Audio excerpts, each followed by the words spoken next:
Welcome to Clip Art Photoshop Theater, where stories come to die.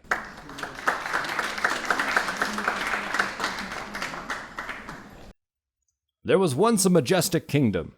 The king and queen enjoyed the jester in a time of peace and prosperity. All was going so very well until this dragon decided to show up. He lands on the castle and just blows through the wall and goes, ah! And he leans down and just bites the head off the jester, and he just falls down dead on the ground and starts bleeding to death. And the dragon goes, bah, bah, bah, bah, bah, bah, bah. That's how dragons laugh. And the king and queen are like, oh no! And so they run off into the distance, and they run off to the other room of the castle. All right. Now the dragon is fast, and the dragon can catch up with them. So the dragon starts chasing them, and just sees them, and he laughs again. And the king's like, "Oh no! Protect me, wife!" And the queen's like, "I'll protect you." And then she gets absolutely incinerated and turns into a crispy bit of bacon. And the king's like, "Oh no, I'm out of here!" And he leaves. And then the dragon laughs again, and then he decides to leave again on the other side.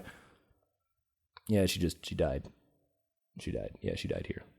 The dragon flies out of the castle, starts raining terror on the town, just fireballs everywhere. It's laughing, and flies away, and the townsfolk are freaking out. The peasants are screaming, they're running in panic, some are on fire. Suddenly the dragon flies off into the distance across, and you see the evil wizard Malakamakazar here standing. He laughs, his evil laugh. "I have disrupted your government," and with a snap of his fingers is just poof, gone. Okay, so the king is understandably a little upset. So he calls to his three noblest knights. He calls for Sir Copy, Sir Cut, and Sir Paste. And all of them stand there before him. He tells them, "Go get that guy." And they all bow and say, "Okay, yes, sir, whatever, all right." And so the king also decides to give them the ultimate weapon ultimate thing he could bestow upon them. So he calls to his priest and brings him over here. And the priest is like, "Yes, father, how are you doing?" and bows to him. And then the king is like, "Give them the thing," and the goober. And then he just walks away. And the priest approaches the knights and goes, "Okay, I'm going to bestow upon you the holiest of relics. This is the crystal gem Rasargerswold, and it will protect you from all sorts of evil on your quest. Take it and do well with it." The knights are like, "Yes, thank you very much," and they decide to leave it, and they start to leave the castle. The village is still on fire, and everyone's still freaking out, but luckily, the knights are on the case to revenge the revenging of killing the queen. They leave the frame and decide to continue on their quest towards a large mountain range in which the evil wizard Malakazar decides to live. They travel for days, and then they're also traveling for nights, and eventually they get to the bottom. They get to the bottom of this giant mountain, and they start to climb up to where Malakazar's fortress is. They start climbing up, and suddenly, there's this guy out of the woods. He's dressed like a future man.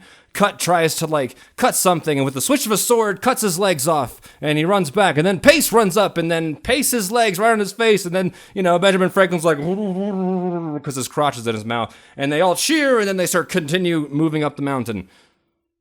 Eventually they get to the gate, and the Black Knight's like, "You shall not pass," and he starts talking "You must answer these riddles," but he can't get anything out because they're already beating him to death. And so they stand back, and then he just falls over dead, and there's blood everywhere. I mean, it's all over the gate, and it's starting to pool at the ground. It's really gross. It's really grotesque. This is really R-rated. And so they cheer, and then they go into the castle. They finally find Malakazar, and then so they're like, "Oh, we're gonna get you." And so Copy runs forward, and then Malakazar snaps his fingers, and there goes Copy and gets turned into a goat. And then Copy retreats as he does, right? And then Cut jumps forward and tries to switch his sword and cut again, but he can't because it's Photoshop. And so then Pace is finally just I'll take that. And he pastes another version of Benjamin Franklin's crotch on Malakazar's face. But Malakazar knows how to use layers, so he puts his face in front of that, and then suddenly he just decides to poof! Banish them to the realm of never-ending horrors and chaos and torture. Ha ha ha ha! He laughs.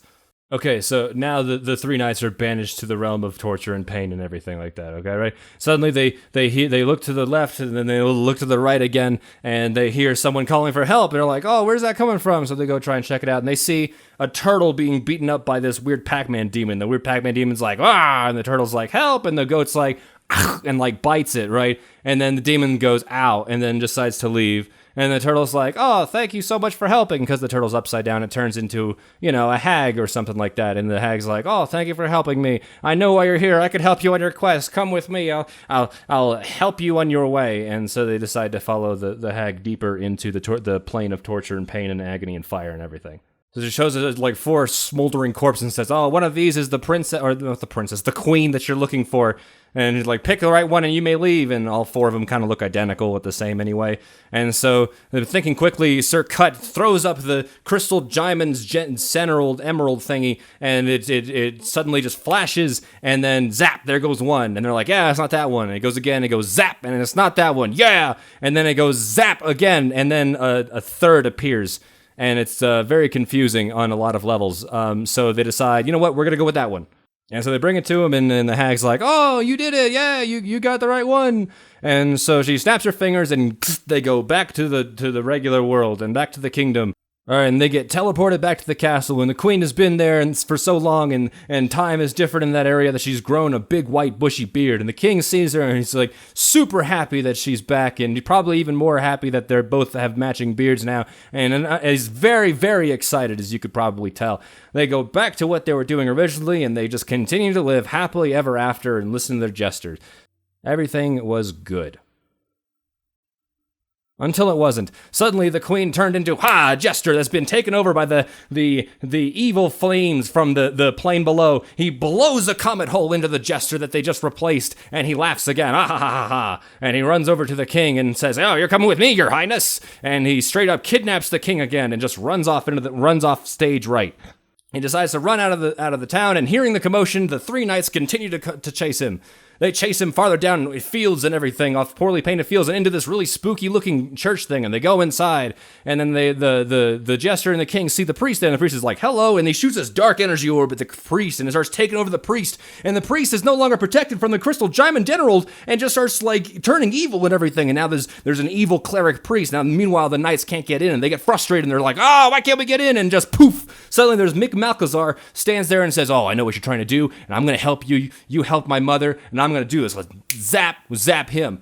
Meanwhile, the evil cleric priest thing is starting to gain power, starting to radiate dark energy, and just poof, poof, poof, bam! There comes Sir Copy, now as a gigantic mutated monster goat thing demon. They both start being angry at each other, and they start getting into combat. There's just fires shooting everywhere and giant energy beams. It's just a smorgasbord of special effects, and they're taking hits on each other, and it's just the clash of 2 titans, and it's incredible. It's a CGI smorgasbord up here. All right, now, meanwhile, the jester and the king are there, and the Sir Pace and Sir Cut start attacking the jester. But they're no match for him because the jester's too strong. Suddenly, Cut throws up the crystal diamond emerald, and starts radiating energy over him, and suddenly, in a bright flash of purple light, the ground starts shaking. It starts earthquaking, and then a giant flash of purple light just evaporates the jester, and the priest is better now. He's like, oh yeah, thank God. But the ghost and the soul of the jester, the evil jester, is still floating around. And then Sir Cut is unaware, and he immediately possessed, and suddenly he's an evil knight now. The evil knight goes, wah! And using his powers of Cut, decides to like swoosh things around and just cut out the diamond again. And the priest goes back to evil, and he and the goat start like fighting each other again. Oh, it's just brutal. And Pace is super mad. The Sir Pace like attacks him and strikes him down. He lays dead on the floor. He's angry, and he wields up all of his strength and wills his willpower together, and in one swoop motion pastes another copy of the crystal diamond emerald gem thing into the sky. And just as it appears there, the priest, overcome with dark energy, returns back to being a normal priest instead of just an evil cleric thing. Everything's happy. Both the goat and the priest lay down and come back to the ground. The king is happy. The priest is happy. But everything is happy. But the problem is the Sir Cut is now dead on the ground, and you can see that by the X's that are drawing on his eyes, he is completely dead. The goat thing and Sir Pace are mourning their friend. They have a funeral for both the queen and the guy wearing the cotton candy on his head, and everyone's sad. But afterwards, Sir Pace, for all his heroism, gets crowned king of all of the land, and everybody bows, and everything is happy. yeah, everything is great from now on, at least until the next dragon arrives.